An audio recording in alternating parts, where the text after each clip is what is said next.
cadre-là que la réunion a été convoquée, puisque de façon à peu près maintenant, sinon systématique en tout cas récurrente, sur chacun des 5 territoires de la ville, nous allons à la rencontre des habitants, dans le cadre de la campagne d'information qui va durer donc 5 mois, à raison d'1 mois par territoire, les 5 territoires et pour ceux des conseils de quartier en fait, bien sûr, vous l'aurez compris.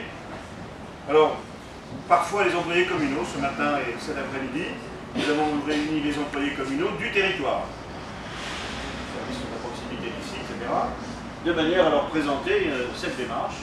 On le fait systématiquement sur chacun des territoires, on commence par les employés communaux.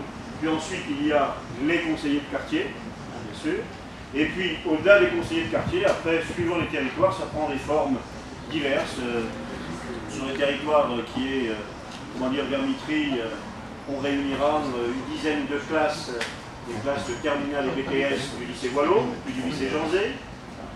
On s'est adressé aux seniors dans le cadre d'une réunion, une invitation à Romans, à la suite de la réunion sur bien vieillir à Aulnay.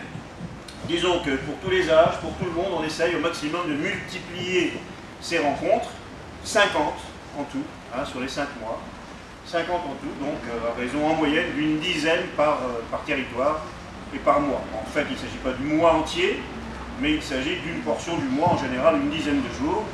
Ce matin, les employés communaux, ce soir, les conseillers de quartier. Demain, dans ce quartier, directement, on emportera la table et un abri, bien sûr, pour présenter sur le marché du vieux pays la même démarche. Sous toutes les formes possibles, eh bien, nous allons à la rencontre des habitants. Ça, c'est dans la manière de faire. Maintenant, pourquoi? Vous le savez, cette ville est en pleine évolution, comme beaucoup d'autres villes d'ailleurs. Et la municipalité a en effet multiplié un certain nombre d'initiatives dans le domaine de l'urbanisme, alors au sens large du terme, les logements, mais aussi les équipements, vous allez le voir, mais également l'aménagement de l'espace public, des projets qui ne sont pas des projets aussi matériellement,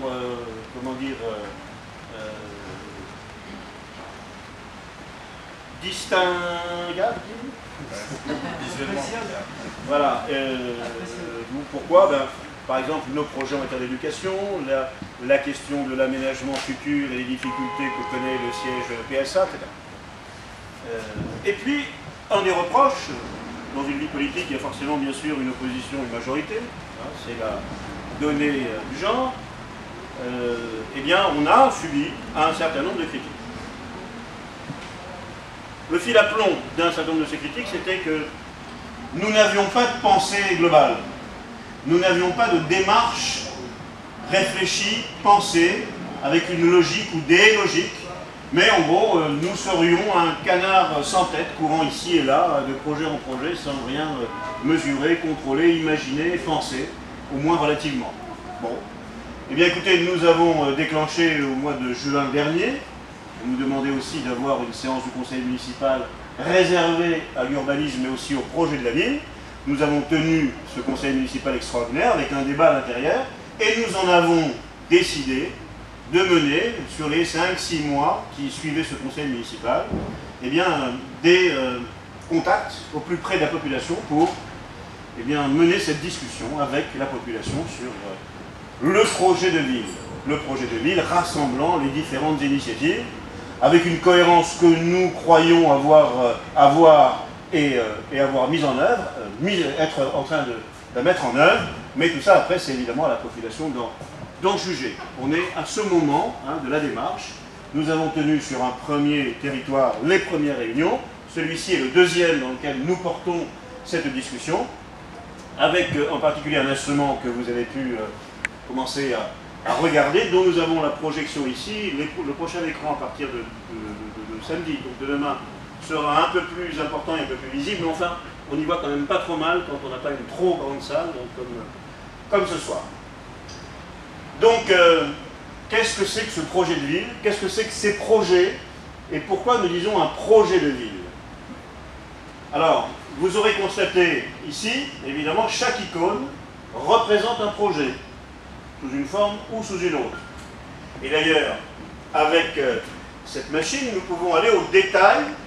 Hein, c'est une machine qui peut zoomer au plus près du terrain, qui peut remonter à quelques milliers de mètres hein, dans comment dire, le point de vue, pour pouvoir englober, évidemment, de façon plus large, de façon plus précise, les éléments qui illustrent notre démarche.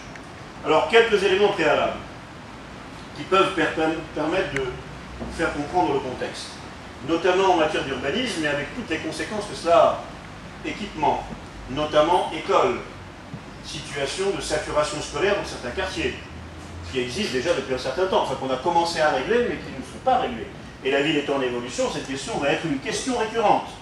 Quand nous sommes arrivés en 2008, il nous a fallu construire, par exemple, en quelques mois, 2 classes à l'école maternelle non-ville, puisque l'évaluation démographique n'avait pas été exactement faite, et à la rentrée, eh bien, il y avait 45 ou 50 gosses de trop, et il a fallu tout simplement construire les classes. Mais on a été obligé d'aménager également à l'école République ou dans d'autres écoles, notamment dans le sud, parce qu'il y a une croissance démographique, on y reviendra dans le sud, très rapidement, au coup par coup en fait, et pas dans les meilleures conditions, aménager ici une école maternelle, enfin une classe maternelle dans une école primaire, parce que les locaux n'existaient pas et qu'on ne peut pas construire en 3 mois toujours, enfin bref. Et nous avons considéré que, à la fois il fallait accompagner ces situations, mais en même temps peut-être se projeter avec un peu plus de prospective pour essayer d'anticiper les grands mouvements hein, que cette ville ne manquera pas de connaître, qu'on le veuille ou qu'on ne le veuille pas. Quand je dis qu'on le veuille ou qu'on ne le veuille pas, vous le savez, la situation en Île-de-France, celle du logement, mais celle du prix de l'habitat, du foncier bâti ou du foncier tout court, est en continuelle évolution. Paris, il y a 10 ans, est devenu impossible à acheter ou impossible même à louer pour nombre de classes moyennes, qui ont été repoussées très rapidement en dehors, évidemment, de l'intramuros. On a assisté à un premier mouvement qui, de Paris intramuros, est sorti sur les villes des Lilas, celles qui sont hein, dans la direction d'ici à Paris, les Lilas, Pantin, une partie de Montreuil, enfin tout ce qui était la très très proche couronne.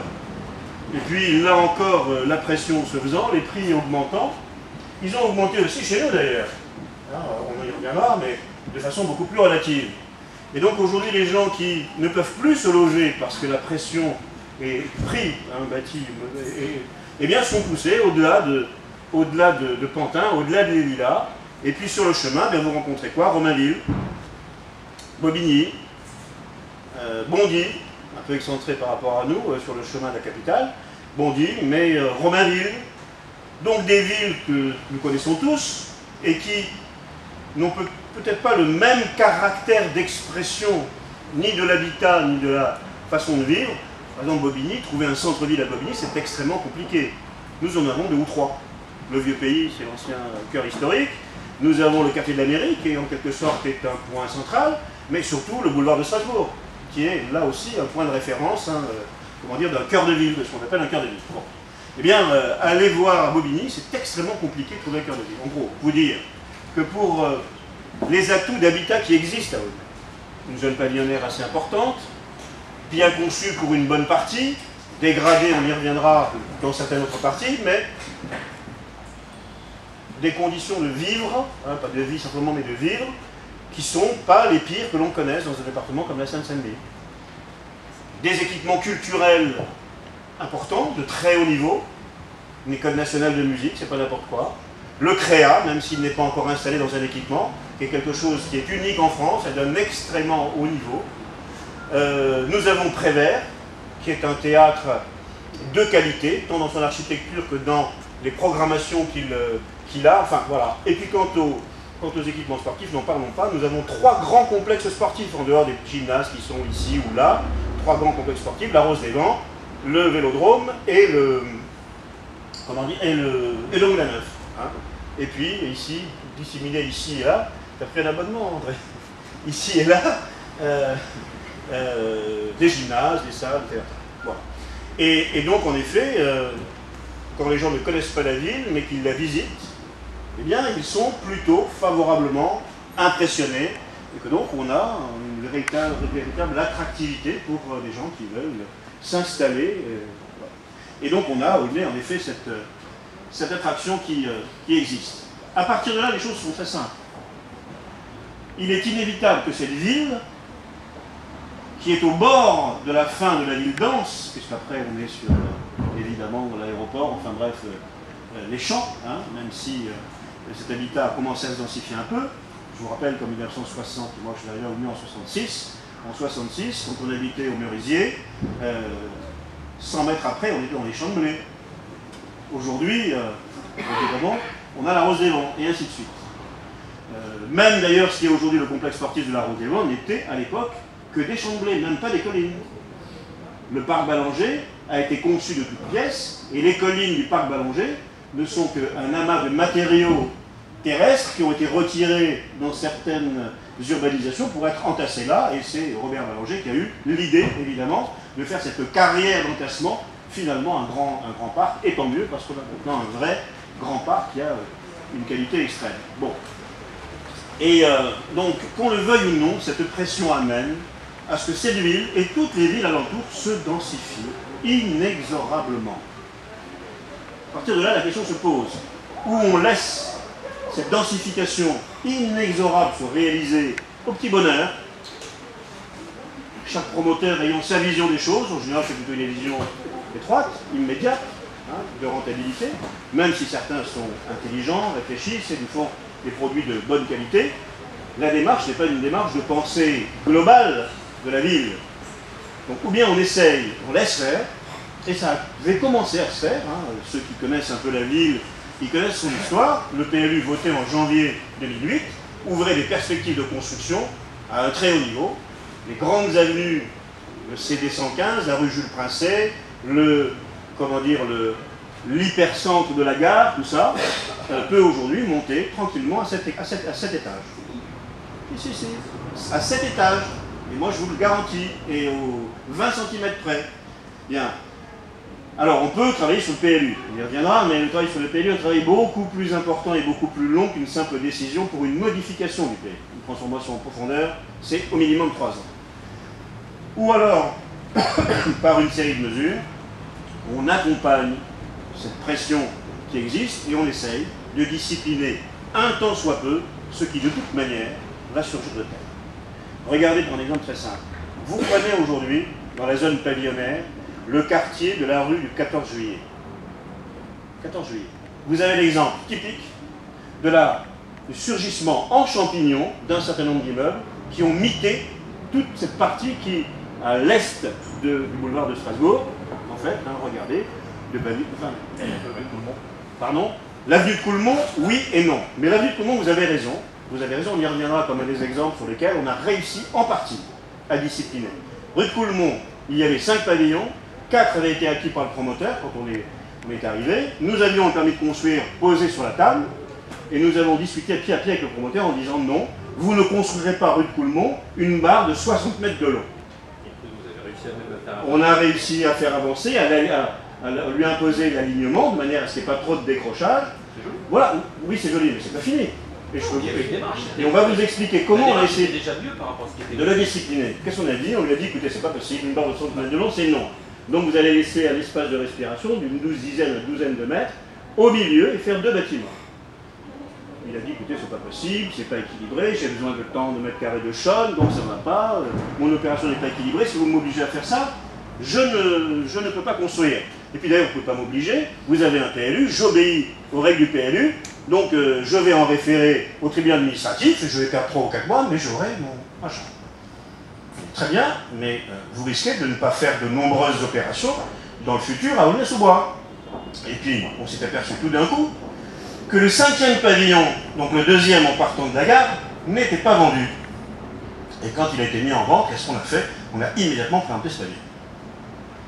Et là, on s'est assis à la table des négociations en disant, vous voulez acheter ce pavillon et faire votre... Parce que Loïc, c'est pas son projet. Vous voulez faire ce projet, très bien. Dans ce cas-là, vous refaites la façade. Vous refaites la façade, ils ont refait entièrement la façade, et vous laissez une respiration de 10 mètres pour permettre que la vue du pavillon très beau qui est derrière, en profondeur, fasse respirer l'édifice. Voilà ce qu'on a par exemple essayé de négocier